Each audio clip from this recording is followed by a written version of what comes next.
So you may have noticed over the past several months, the official Twitter account of the Arizona Republican Party going from conservatroll extraordinaire to crown shitlord of the first fucking order, from a recent bout of hilarity where they triggered every animo avatar under the yellow sun, and finally to getting Meghan McCain to fly off at the love handles for merely suggesting her father's political legacy in Arizona has been one of purposeful destruction. In other words, the fucking truth! Replying to a tweet from the Republicans of Legislative District 28, comprising Paradise Valley, long established as an open-air rhino preserve going back to the days of Goldwater, they said, and I quote, "As the sun sets on 2020, remember that we're never going back to the party of Romney, Flake, and McCain," immediately inciting the View's token conservative, who's failed to take a single conservative position her entire fucking life, to enjoin, "Honestly, whomever runs this Twitter account can go to hell." Why, is your dad getting lonely? Now, I've rapped about McCamey collaborating carpetbag and war hero John McCain in the past.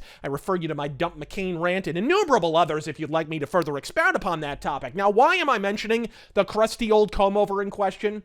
Because in the aftermath of the election, the prefabbed, preloaded, pre-cum-caked cannonade of cringe we all knew was incoming indeed appeared as advertised. The double-barreled bullshit that Trump lost Arizona because he disrespected the dog shit merchant McCain. Now, putting aside the fact that independent canvassers now estimate between 150K and 400,000 fraudulent fucking mail-in ballots are extant in Arizona alone, a state Biden won by a couple grand. If you've surfed the ocean swell of tism on the Twattersphere, you may even have interacted with 11-odd imbeciles with handles like John Doe 2568741560012, the symbol for boron, with an Arizona flag icon and a registration date of goddamn yesterday, repeating it verbatim. Local paper, the Arizona People's Republic, at one time an ostensibly independent arbiter of local news, and today a cronyist cocksock for their Gannett News overlords, were pushing this shit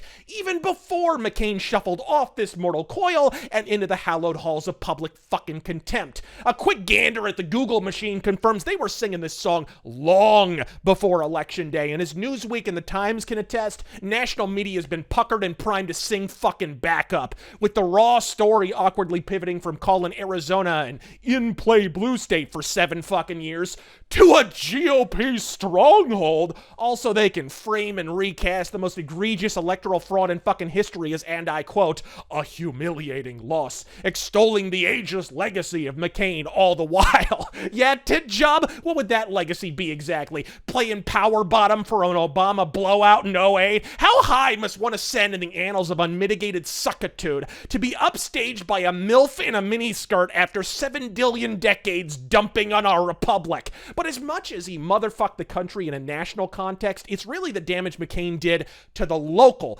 Arizona GOP that's truly enduring. Now, you may have noticed a little story about the Maricopa Board of Supervisors refusing to hand over Dominion voting machines and paper ballots for a formal fucking audit, despite being subpoenaed to goddamn do so this past week.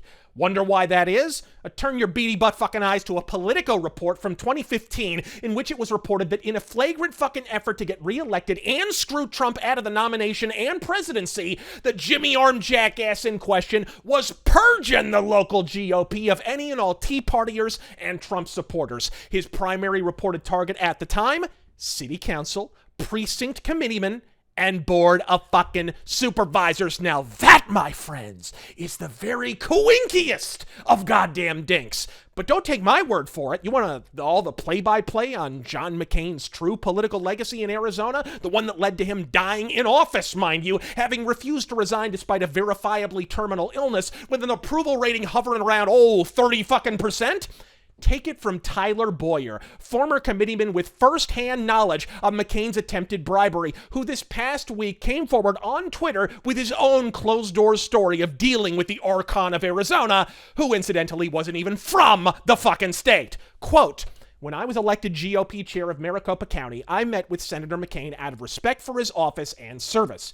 In the first short meeting in his Senate office, he tried to buy me off by offering local chamber money he said he controlled. He wasn't shy about it. It didn't work. I was very young. I believe he and then Senator Flake thought they could influence me. Senator Flake called me regularly after until I decided to host Trump for what became the first Trump rally in July of 2015. Then they attacked me fervently. It's everything that was wrong with the GOP. I always wonder how many people through the years got bought off or scared off by this kind of stuff. If the GOP decides to leave this kind of behavior behind, it will unite a movement that is totally unbeatable. I think that's the most misunderstood battle from the Trump era. Unquote. You wanted McCain's true legacy? There it fucking is. The moldering old Muppet face fucking never was, who passed on a phony pissgate dossier, flew to the Ukraine to protect establishment oil interests, and upheld Obamacare from his fucking deathbed after explicitly promising Arizona to overturn it. Curiously, Meghan McCain was mum on that fucking tweet. Not to mention all the others I and others have authored, helpfully pointing out that Trump's original war hero comments and other attacks on her Palpatinian patriarch were in fact counterattacks reacting to multiple public spurt fits McCain had at Trump's expense over his candidacy, wherein he not only insulted Trump directly, but even insulted Arizona voters as, quote, the crazies for supporting him, all of which have since stumbled headlong into the gaping media memory hole, along with Hunter Biden's handjob extravaganza. Asking Meghan McCain to be honest is like asking her dad to do a jumping jack. But understand this. McCain's crazies comment had to be memory hold because it unwittingly betrays their fucking hustle. They don't hate Trump. Fuck, they were taking money from Trump 2 days before he announced his fucking candidacy. What they hate is fucking you, the voter, the one who expected that when McCain cut that complete the dang fence ad to get reelected back in 2010, he may actually fucking have meant it. His resultant backstab fucking created Trump. As much as they piss and whine about personality cults and Trumpsters, the movement made Trump, not the other way around. He's the ghost of the Tea Party, and before that, the Buchanan Brigade, and before that, the goddamn Goldwater movement, and hey, Adam Kinzinger and Romney, and yes, even Asperger's afflicted Elijah fucking Wood. In case the super tank or a holy water and 18-foot fucking crucifix weren't a tip-off, the only ghost about to be exorcised here in Arizona is the establishment falatant phantom of John fucking McCain. I'm Razor Fist. God fucking speed.